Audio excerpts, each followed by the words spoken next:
Chapter 1. In the beginning. A long time ago, before the world existed, there was only darkness. No light, no land, no sky, just emptiness. But then, something incredible happened. God spoke. "Let there be light," he said. And suddenly, light appeared, bright and shining. The darkness was no longer alone. God separated the light from the darkness. He called the light day and the darkness night. It was the first day. The next day, God created the sky, wide and endless, stretching above the waters.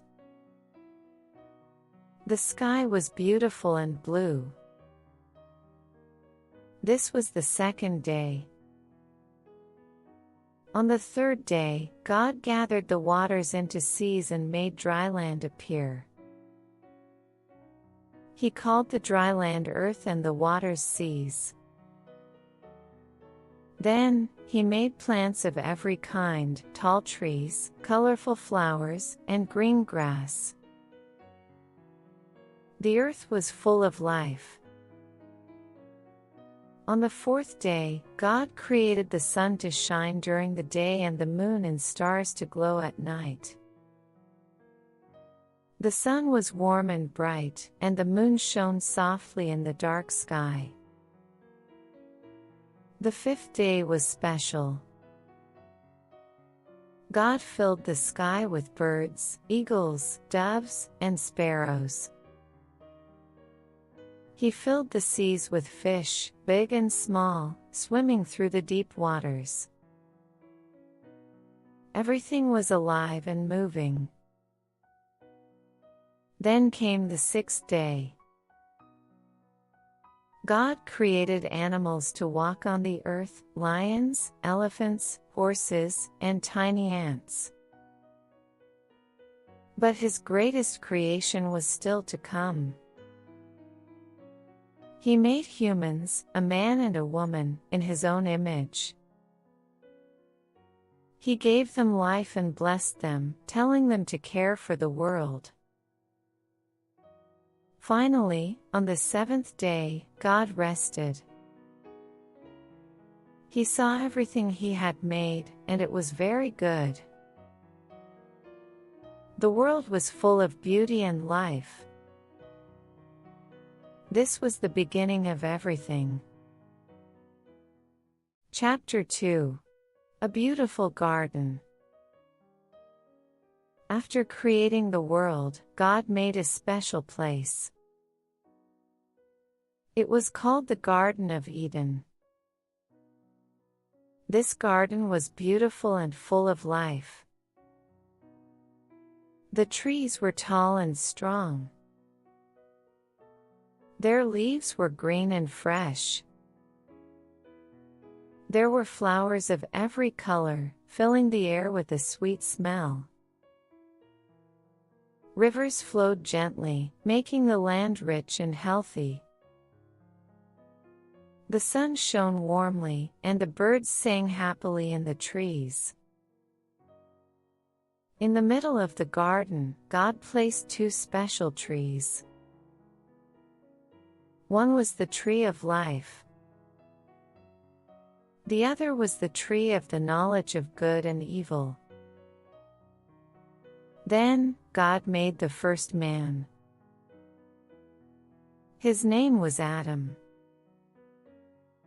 God took dust from the ground, shaped it, and breathed life into him. Adam opened his eyes and saw the beautiful world around him. God gave him the garden to live in and take care of. Adam named the animals, lions, elephants, birds, and even tiny insects. But there was no one like him. He was alone. God saw this and said, "It is not good for man to be alone. I will make a helper for him." So, while Adam was sleeping, God took one of his ribs and made a woman. Her name was Eve. When Adam saw her, he was happy. Now, he was not alone.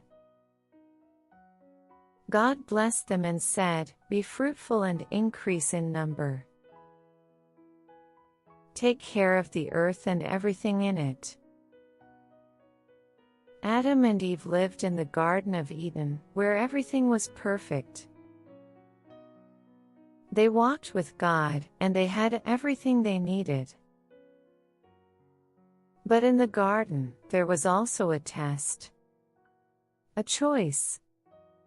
Would they listen to God? Or would they choose their own way? Chapter 3. The Test in the Garden. Adam and Eve lived happily in the Garden of Eden. They had everything they needed. The fruit was sweet, the air was fresh, and they walked with God every day. But God had given them one rule. "You may eat from any tree in the garden," he said. "But do not eat from the tree of the knowledge of good and evil. If you eat from it, you will surely die." Adam and Eve listened. They enjoyed the garden and stayed away from the forbidden tree. But one day, a serpent appeared. It was more clever than any other animal. The serpent spoke to Eve. "Did God really say you cannot eat from any tree?" it asked. Eve shook her head. "No, we can eat from any tree, except this one. If we eat from it, we will die." The serpent smiled. "You will not die," it whispered. "God knows that if you eat this fruit, your eyes will be opened. You will be like God. You will know good and evil." Eve looked at the fruit. It was beautiful and looked delicious. She wanted to be wise. She reached out, took the fruit, and ate it. Then, she gave some to Adam, and he ate too. At that moment, everything changed. Their eyes were opened. They realized they were naked, and they felt ashamed. They quickly took fig leaves and covered themselves. Later, they heard God walking in the garden. But instead of running to him, they hid among the trees. "Adam, where are you?" God called. Adam stepped forward. "I was afraid, so I hid." "Did you eat from the tree I told you not to eat from?" God asked. Adam pointed to Eve. "She gave me the fruit, and I ate it."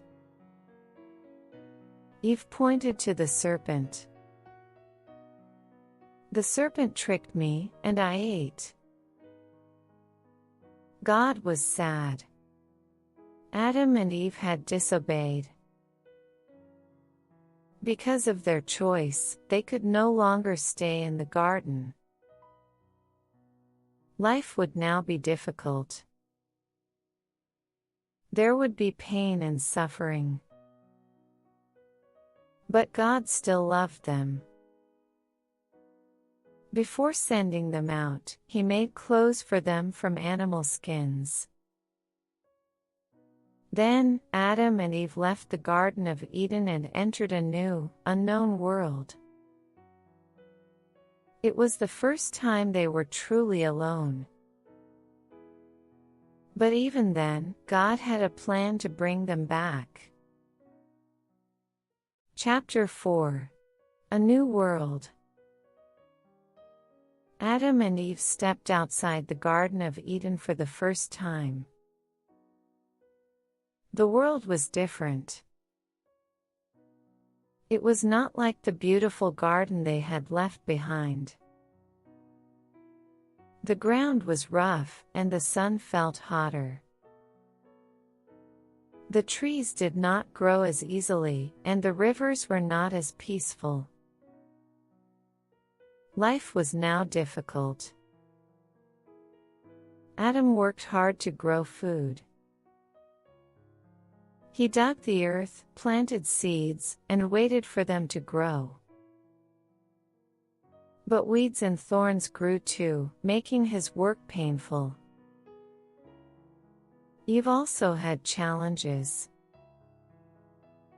When she gave birth to their first child, it was painful, but she was happy. She named him Cain.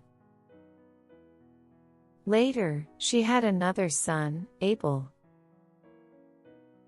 Their family was growing. As the boys grew, they became very different.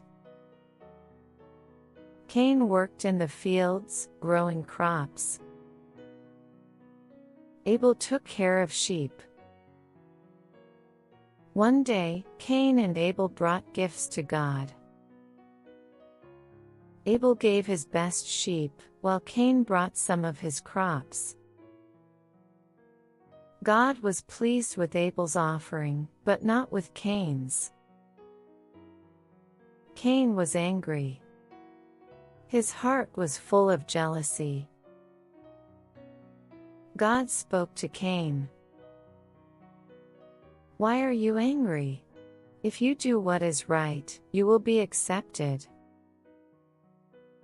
But be careful, sin is waiting at your door. It wants to control you, but you must rule over it." Cain did not listen. One day, while they were in the field, Cain attacked Abel and killed him. God spoke to Cain. "Where is your brother?" Cain looked down. "I don't know," he said. "Am I my brother's keeper?" God's voice was sad. "What have you done? Your brother's blood cries out to me from the ground." Cain had to leave his family. He went far away and started a new life. But his heart was full of pain and regret. Adam and Eve were heartbroken.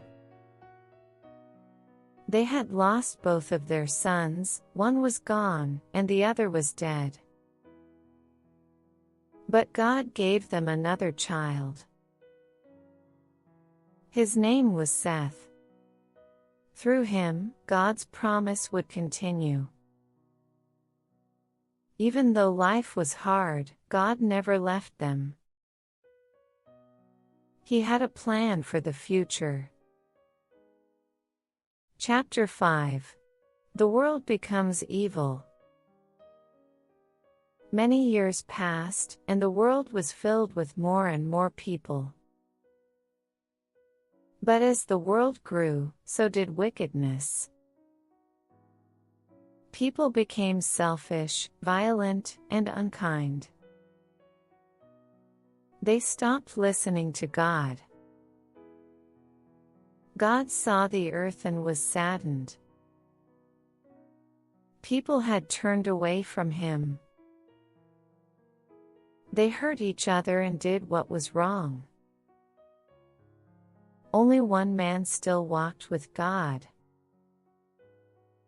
His name was Noah. Noah was righteous. He obeyed God and lived a good life. God looked at Noah and made a plan to save him and his family. Noah, God said, I'm going to send a great flood to cover the earth. But you must build an ark, a great boat. Bring your family and 2 of every kind of animal inside. You will be safe. Noah listened. He did everything just as God commanded. He gathered wood and built the ark. It was huge, big enough to hold his family and all the animals.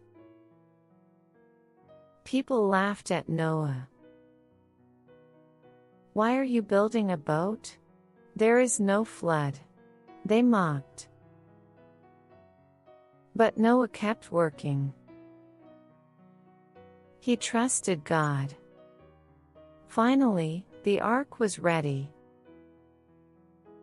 Noah led the animals inside, lions, elephants, birds, and even tiny insects. His family entered too. Then, the sky grew dark. Raindrops began to fall. At first, they were small, but soon, the rain became heavy. The earth shook as water burst from the ground. The great flood had begun. For 40 days and 40 nights, rain covered the earth. The waters rose higher and higher, covering even the tallest mountains. Everything outside the ark was lost. But inside, Noah and his family were safe. Then, one day, the rain stopped. The waters slowly began to go down. After a long time, the ark came to rest on a mountain. Noah sent out a dove to see if the land was dry. The first time, it came back. The second time, it returned with an olive leaf. The third time, it did not come back at all. The earth was dry again. Noah and his family stepped out of the ark. The world was fresh and new. Noah built an altar and thanked God. God placed a rainbow in the sky. This is my promise, he said. Never again will I destroy the earth with a flood. The rainbow was a sign of God's love and faithfulness. Life on earth would begin again. Chapter 6. A Fresh Start. The flood was over. The world was quiet again. The sun shone brightly in the sky, and the land was fresh and clean. It was time for a new beginning. Noah and his family stepped out of the ark. They looked around at the empty land. Everything had been washed away, but God had given them a second chance. Noah built an altar and gave thanks to God. He offered a sacrifice, and God was pleased. God spoke to Noah and his family. Be fruitful and increase in number. Fill the earth and take care of it. Then, God made a promise. He placed a beautiful rainbow in the sky. "This is my sign," he said. "I will never again destroy the earth with a flood." The rainbow was a reminder of God's love and faithfulness.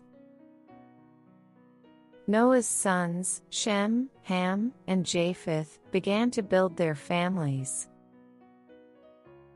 Soon, many people spread across the land. They planted crops, raised animals, and built homes. But as time passed, some people forgot about God. They wanted to make a name for themselves. They had an idea. "Let's build a great tower," they said. "A tower so tall that it reaches the sky. Then, we will be powerful, and we will not be scattered across the earth." This was not what God wanted. He had told them to fill the earth, not to stay in one place and build a tower for their own glory. God saw what they were doing. If they all spoke the same language, they could do anything. So, he decided to stop them. One day, as the people were building the Tower of Babel, something strange happened. Suddenly, they could not understand each other. One worker spoke, but another could not understand him. Confusion spread everywhere. People argued, and the work stopped. Because they could no longer communicate, they separated and moved to different parts of the world. The great tower was never finished. This was how different languages began, and how people spread across the earth. God's plan was fulfilled, even when humans tried to do things their own way. Even though people made mistakes, God's love remained. He was still in control, and his plan for the world would continue. Chapter 7. A New Journey. The flood was over. Many years passed after the Tower of Babel. People spread across the earth, forming different nations. But many forgot about God. Then, God chose a man. His name was Abram, later called Abraham. He lived in a city called Ur with his wife Sarai and his family. One day, God spoke to Abram. "Abram, leave your country, your people, and your father's house.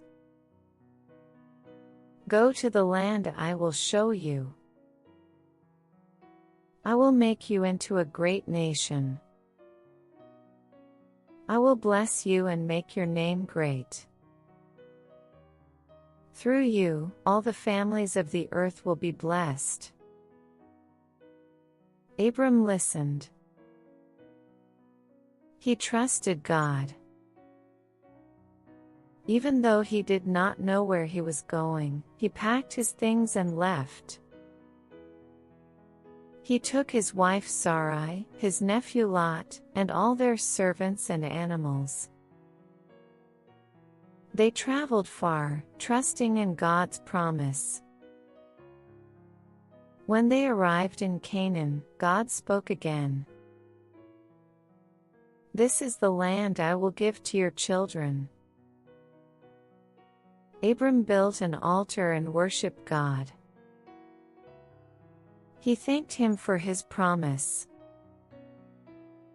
But there was a problem. Abram and Sarai were old, and they had no children. How could Abram's children become a great nation? One night, God took Abram outside. "Look up at the sky," he said. "Can you count the stars? Your children will be as many as the stars in the sky." Abram believed God's promise. Even though it seemed impossible, he had faith. God gave him a new name, Abraham, meaning father of many nations. And God made a covenant, a holy promise. "I will be your God, and you will be my people." Even though Abraham did not see the full promise in his lifetime, he trusted God's plan. This was the beginning of something great. Chapter 8. The Promise Fulfilled. Abraham and Sarah had waited a long time. God had promised them a child, but many years passed, and they were still childless. They were now very old. One day, God spoke to Abraham again. "Next year, Sarah will have a son." Sarah heard this and laughed. "How can I have a child when I am so old?" she thought. But God's promises never fail. The next year, Sarah gave birth to a baby boy. They named him Isaac, which means laughter, because Sarah had laughed when she heard God's promise. Abraham and Sarah were filled with joy. Isaac was the child God had promised. Through him, God would bless many nations. But then, God tested Abraham. One day, God said, "Abraham, take your son, your only son Isaac, whom you love. Go to the mountain and offer him as a sacrifice." Abraham's heart was heavy, but he trusted God. He took Isaac and traveled to the mountain. Isaac carried the wood for the offering. "Father," Isaac asked, "where is the lamb for the sacrifice?" Abraham answered, "God will provide." When they reached the top, Abraham prepared the altar.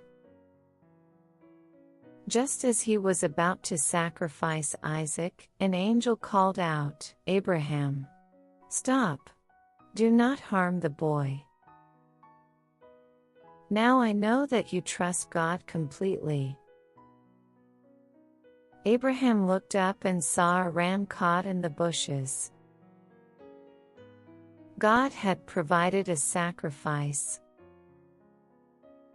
God blessed Abraham again. "Because you have obeyed me, I will make your descendants as many as the stars in the sky. Through your family, all nations will be blessed." Isaac lived, and God's promise continued. Abraham had trusted God, and God had kept his word. Chapter 9. A wife for Isaac.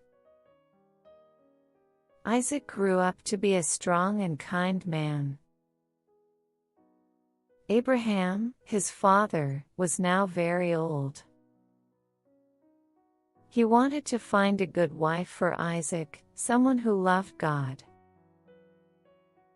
One day, Abraham called his most trusted servant and said, "Go to my homeland.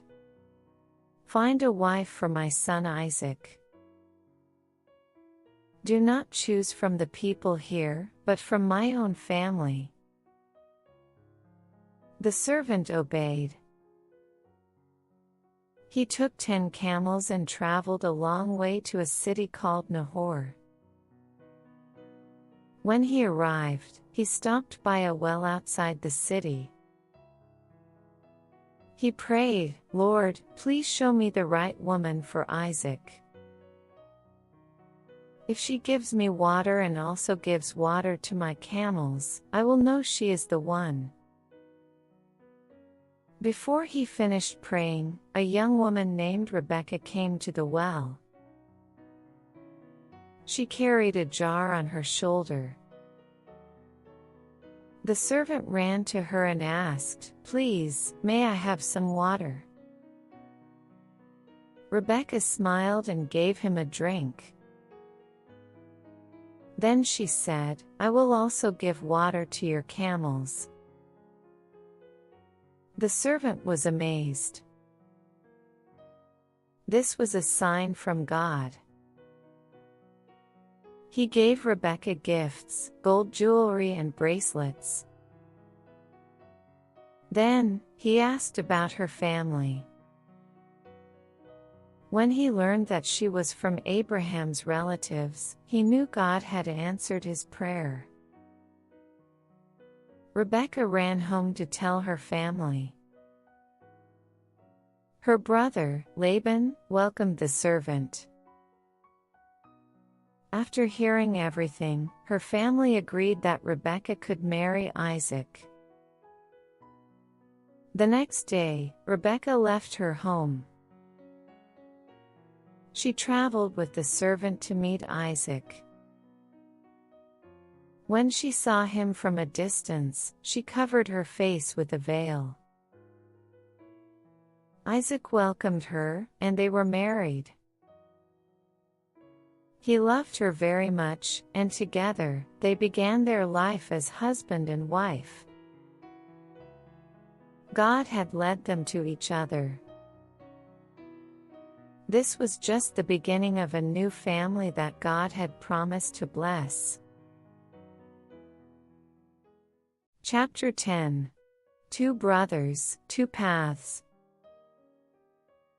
Isaac and Rebekah were blessed with twin sons, Jacob and Esau. Even before they were born, they struggled inside Rebekah's womb. She asked God why this was happening. God answered, "2 nations are in your womb. The older will serve the younger." Esau was born first. He was strong and covered with red hair. Jacob was born right after him, holding Esau's heel. As they grew, they became very different. Esau loved to hunt and spend time outdoors. Jacob preferred staying at home, thinking and learning. One day, Esau came home from hunting.